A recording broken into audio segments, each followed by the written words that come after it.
নমস্কার বন্ধুরা, ববি কিচেনে সবাইকে স্বাগত জানিয়ে প্রত্যেক দিনের মতো আজকে একটি দুর্দান্ত রেসিপি নিয়ে চলে এসেছি। আজকে বানাবো একটি মুগেশ্বরী পটল। তো পটল দেখতে পাচ্ছেন, আমরা কিন্তু একঘেয়েমি এসে গেছে একই রকমের সেই পটলের ঝোল কষা এই কারি খেয়ে কিন্তু একঘেয়েমি এসে গেছে। তো আজকে কিন্তু নিরামিষ পদ বানাবো, আপনারা সম্পূর্ণ ভিডিওটা দেখবেন। আজকের পদটা কিন্তু নিরামিষ, অসাধারণ একদম দুর্দান্ত রেসিপি, আপনারা অবশ্যই মন দিয়ে দেখবেন। তো আমি কিভাবে রেসিপিটা আজ বানাই, আজকে কিন্তু এটা ঠাকুর বাড়িরও, কিন্তু এটা ঠাকুর বাড়ি একটা নিরামিষ পদ, আপনাদের সবার ভালো লাগবে খুবই রেসিপিটা। তো চলুন রান্নার জায়গায় চলে যাই।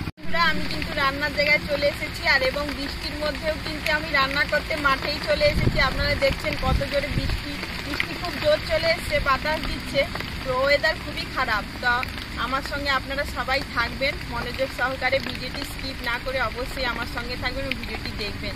তো আজকে মুগেশ্বরী পটল বানানোর জন্য পটল 500 গ্রাম নিয়ে নিয়েছি।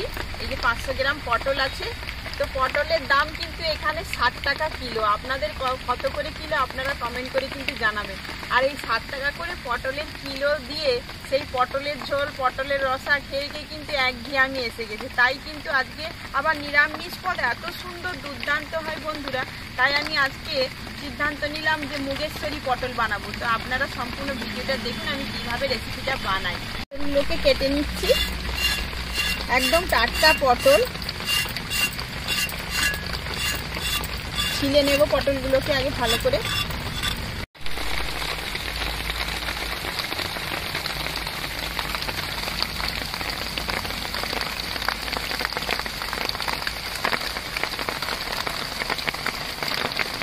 ছিলে নিয়েছি, এবার মাথাগুলোকে কেটে নেব।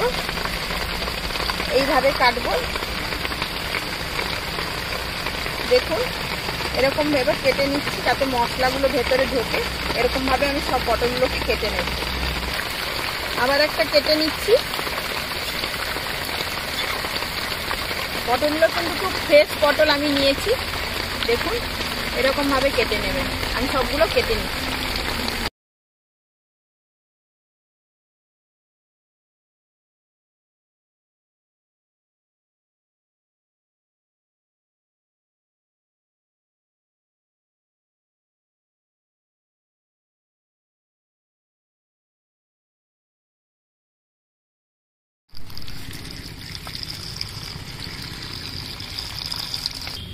পটলগুলোকে ভালো করে জল দিয়ে চটকে ধুয়ে নিচ্ছি।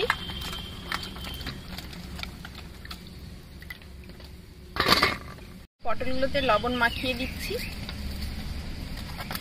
এবার ভালো করে মাখিয়ে নেব।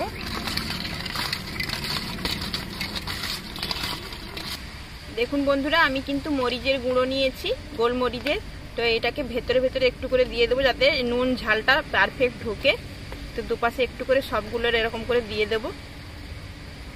দেখুন আমি এরকম করে দিয়ে দিচ্ছি, বাদ বাকিগুলো এরকম করে আমি দিয়ে দেবো। দেখতেই পাচ্ছেন এরকম করে আমি দিয়ে দিচ্ছি। এবার ভালো করে মাখিয়ে নিয়েছি এগুলো, আমার হাতে যেগুলো মরিচ লেগেছিল তো এগুলো ভালো করে আমি চটকে মাখিয়ে নিয়েছি।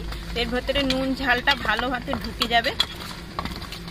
বন্ধুরা, আমি কিন্তু মুগেশ্বরী পটল বানানোর জন্য আমি কি মশলা ব্যবহার করছি আপনাদেরকে একবার দেখিয়ে দিচ্ছি। এখানে নিয়েছি কাশ্মীরি লঙ্কার গুঁড়ো, এমনি লঙ্কার গুঁড়ো দুটো মিশিয়েই নিয়েছি। এখানে নিয়েছি হলদি গুঁড়ো, ঘি, এখানে নিয়েছি ফোড়নের জন্য গোটা গরম মশলা আছে, শুকনো লঙ্কা, গোটা জিরে, এখানে আছে জিরে গুঁড়ো পাউডার, আর এখানে আছে চিনি, এখানে আছে গোটা ধনে গুঁড়ো, গোটা গুঁড়ো নয় মানে গুঁড়োনো করা আছে। তো গুঁড়োনো পাউডার আছে, আর এটাও পাউডার, দুটোই পাউডার। এখানে গোটা শুধুমাত্র জিরে আছে। এখানে নিয়েছি হিং, আর আছে তেজপাতা, কাঁচা লঙ্কা চেরা, এখানে লাগবে অবশ্যই মুগ ডাল আর আদা বাটা, আর গরম মশলা গুঁড়ো আছে, সেটা আপনাদেরকে দেখাবো। বন্ধুরা, মুগ ডালটা কিন্তু এত সুন্দর, এটা কিন্তু আমি কিনিনি, তার জন্য আপনাদেরকে বলছি এটা আমি কোথা থেকে পেয়েছি।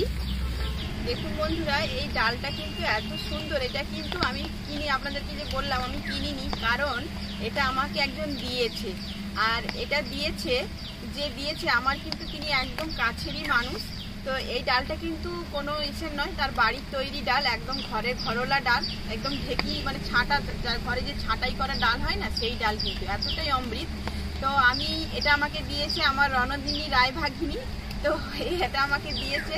তো ওর বাড়ি আমি কিছুদিন আগে গেছিলাম।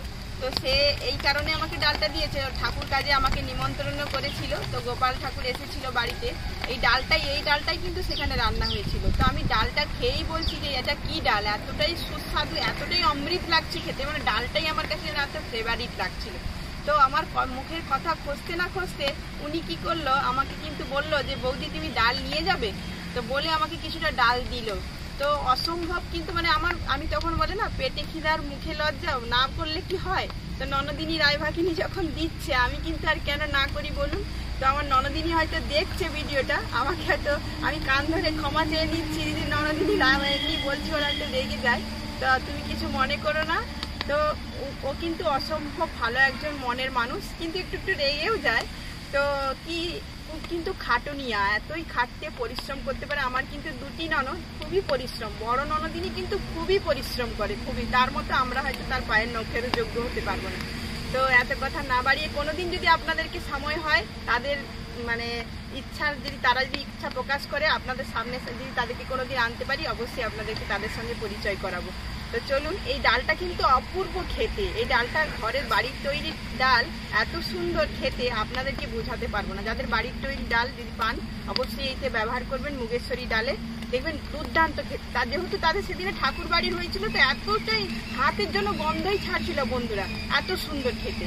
তো আজকে আমি সেই ডাল নিয়েছি এবং সেটা 150 গ্রাম মতো আমি ডাল নিয়েছি, সেটা দিয়ে আমি আজকে রান্নাটা করব। কিন্তু কড়াইটা বসিয়ে দিয়েছি, তো আমার কড়াইটা গরম হয়ে গেছে। এবার ডালগুলোকে নেড়ে নেব, খালি নাড়বো, কোনো তেল কোনো কিছু দিয়ে নয়।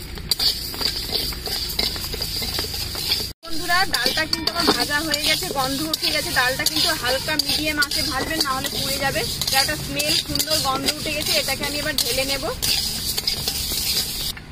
দেখুন বন্ধুরা, আমি কিন্তু বেশি তাপে কড়াইতে জল দিইনি, এই মানে যে তাপ কড়াটা ছিল ওতেই জলটা দিয়েছি। ওই উষ্ণ জলটা আমি আবার ডালে ঢেলে দেব। এবার ভাজা জলটাই এই উষ্ণ গরম জলটা আমি দিয়ে দেব। দেখুন বন্ধুরা, আমি কিন্তু এখানে সেই জলটা দিয়ে দিচ্ছি, উষ্ণ গরম জলটা। দেখুন আঙুল ডুবিয়ে দেখাচ্ছি, তো বেশি একদম ফুটন্ত জলও নয়। তো এটাকে আমি কিছুক্ষণের জন্য 10 থেকে 15 মিনিটের জন্য এটাকে আমি ভিজিয়ে রাখবো। তার মধ্যে আমি পটলটা ভেজে নেব। সাদা তেল দিয়ে দিচ্ছি, এবার পটলগুলো ভেজে নেব।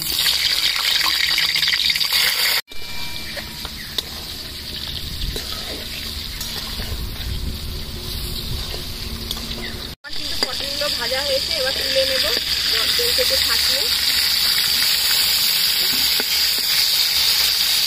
দেখুন বন্ধুরা, আমি মুগেশ্বরী পটল করার জন্য এখানে সরষের তেল নিয়ে নিচ্ছি। মশলাটা কষাবো, আর দেবো না, অল্প তেল দিলেই হবে। গোটা শুকনো লঙ্কা, তেজপাতা তেলের সঙ্গে দিয়ে দিচ্ছি। এখানে নিয়েছি একটা গোটা এলাচ, এখানে ডালচিনি, লবঙ্গ আর গোটা জিরে, গরম মশলা দিয়ে দিচ্ছি, আর এলাচটাকে ফাটিয়ে নিয়েছি। ফোড়নটা আমার হয়ে গেছে নাড়া, ভালো করে দেখতে পাচ্ছেন, আর সেন্ট খুব সুন্দর একটা স্মেল উঠে গেছে। তো এখানে দিয়ে দেবো আদা বেটে রাখা। আমি এবারে বাটিয়ে আদাটাকে ভালো করে কষিয়ে নেবেন, যাতে আদার গন্ধটা না থাকে। তো দেখুন এখানে যে আমি ডালটা ভিজিয়ে রেখেছিলাম কত বড় বড় ফুলে গেছে, দেখতেই পাচ্ছেন। এবার আমি ডালটাকে এর মধ্যেই দিয়ে দেবো।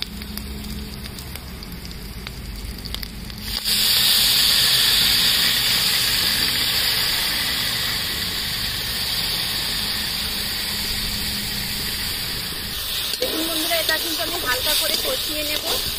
একটু জলটা মরে গেলে আমি এর মধ্যে একটু অল্প জল অ্যাড করবো, বেশি দেবো না, অল্প করে জল দিয়েছি। এটাকে একটু চাপা দিয়ে দেবো কিছুক্ষণের জন্য।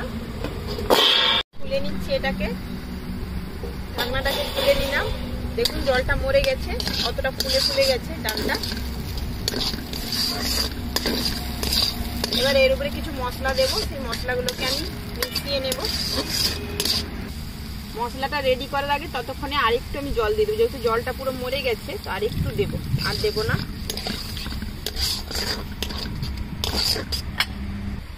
এবার এখানে এই বাটিতে আমি একে একে মশলা মিশিয়ে নেব। হলুদ গুঁড়ো দিয়ে দিচ্ছি। তো বন্ধুরা, নিরামিষ তরকারিতে মশলাটা একটু জলে গুলিয়ে নিলে তার টেস্টটা অন্য রকমের হয়। তো আর একটু লঙ্কার গুঁড়ো দেবো অল্প করে, আর দেবো না। এবার ধনে গুঁড়োটা আমি সবটাই দিয়ে দেবো। এবার জিরে গুঁড়ো দেব। এবার এটাকে ভালো করে জল দিয়ে মিশিয়ে নেব।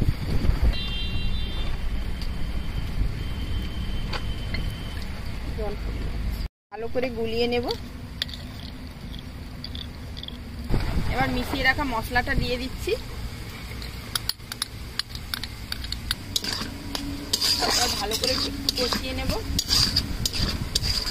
পটলগুলো দিয়ে দিচ্ছি। এবার ভালো করে এটাকে আমি কষিয়ে নেব।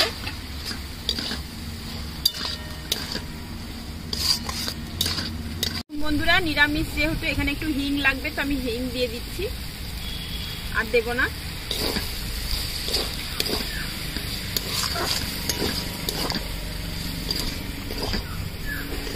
এবার এটাকে কষিয়ে নিচ্ছি ভালো করে। এবার জল দিয়ে দেবো, আর একটু জল দিতে হবে। বন্ধুরা এখন আমি লবণটা দিয়ে দিচ্ছি তরকারিতে। যতক্ষণ না ডালটা সেদ্ধ হয় ততক্ষণ লবণ দেবেন না, তো আর একটু দিয়ে দেবো। তো দেখুন ডালটা কিভাবে সেদ্ধ হয়ে গেছে, পুরো কিন্তু সেদ্ধ হবে না, এরকম ফাটা ফাটা হয়ে গেছে, এরকম হবে। এবার এর মধ্যে দিয়ে দেবো চিনি। দেখুন বন্ধুরা যেহেতু নিরামিষ তরকারি, এখানে কিন্তু চিনি, হিং আর ঘি অবশ্যই দিতে হবে, তাহলে কিন্তু টেস্ট আসবে। এখানে আমি দিয়ে দিচ্ছি চিনি পরিমাণ মতো, স্বাদ মতো আর কি, তো আমি সবটাই দিয়ে দিচ্ছি। এবার দেব ঘি। আমি 2 চামচ ঘি নিয়েছিলাম। এবার দিয়ে ভালো করে নাড়িয়ে নেব। এবার দিয়ে দিচ্ছি ভেজে রাখা গরম মশলা গুঁড়ো, তো আমি এটাকে দিয়ে দেব। এবার ভালো করে নাড়িয়ে নেব। যা সুগন্ধ উঠছে না, এখনই অর্ধেক খাওয়া হয়ে গেছে। ঘাড় নং অর্ধং ভাজানো, ঘাড়ের দ্বারাই অর্ধেক পেটে চলে যাচ্ছে। যেহেতু নিরামিষ পদ, দুর্দান্ত, এটা একটি ঠাকুর বাড়ির পদ, দারুণ খেতে। কিন্তু আপনারা অবশ্যই বাড়িতে বানাবেন বন্ধুরা, এরকম ভাবে দেখবেন এতটাই সুস্বাদু খেতে। আর যারা কোনো নিরামিষ পদ খায়, যারা মাতাজিরা আছে বা যারা বৈষ্ণব ধর্মের মানুষরা আছে যারা নিরামিষ পদ খায়, এটা একটি দুর্দান্ত পদ কিন্তু বন্ধুরা। মুগেশ্বরী পটল, এটা অবশ্যই বানাবেন এবং ঠাকুরকে যারা ভোগ দেন এরকম ভাবে বানালে কিন্তু দুর্দান্ত খেতে লাগবে বন্ধুরা। তো চলুন এটাকে নাবিয়ে নিচ্ছি। এটা হয়ে গেছে আমার রেডি একদম। বন্ধুরা আমার কিন্তু আজকে একদম নিরামিষ রেসিপি রেডি, একদম এত সুন্দর সুগন্ধ উঠছে, আপনাদেরকে কি বলবো আর। তো আপনারা এরকমভাবে বাড়িতে অবশ্যই বানাবেন। এটা কিন্তু ভাত, রুটি, লুচি সবের সঙ্গে খেতে পারবেন। এটা কিন্তু কোনো কিন্তু নেই, আপনারা যেরকমভাবে খেতে পারেন, ভাত, রুটি, লুচি সবসময় খেতে পারবেন আপনারা। আর এটাকে যে মুগেশ্বরী পটল এত সুন্দর, একটি যেমন নাম তেমনি তার রূপটাই দেখে যেন আকর্ষিত, আর তেমনি তার স্বাদ, আর তেমনি তার সুগন্ধ, সব দিক থেকে সে 100-র মধ্যে 100 গুণে ভরপুর। অবশ্যই আপনারা এইভাবে বাড়িতে বানাবেন। এবং আজকের আমার রেসিপিটি কেমন লাগলো আপনারা কমেন্ট করে জানাবেন, আর ভালো লাগলে একটি লাইক করে দেবেন। আর আমাকে যদি আপনারা ভালোবাসেন, যারা নতুন আমার ভিডিওটি দেখছেন, তারা চ্যানেলটিকে অবশ্যই আমার সাবস্ক্রাইব করে দেবেন এবং পাশে থাকা অল নোটিফিকেশন যে ঘন্টিটি আছে সেটিকে অল করে রাখবেন। যখনই আমি কোনো ভিডিও ছাড়বো আপনাদের কাছে প্রথমেই পৌঁছে যাবে। এবং প্রত্যেক দিন নতুন নতুন রেসিপি পেতে আমার চ্যানেলটিকে সাবস্ক্রাইব করে আমার পাশে থাকবেন। চলুন আবার কোনো নতুন রেসিপিতে আপনাদের সঙ্গে দেখা হচ্ছে। আপনারা সবাই সুস্থ থাকবেন, সাবধানে থাকবেন, ভালো থাকবেন। আজকের মতো বিদায় নিচ্ছি।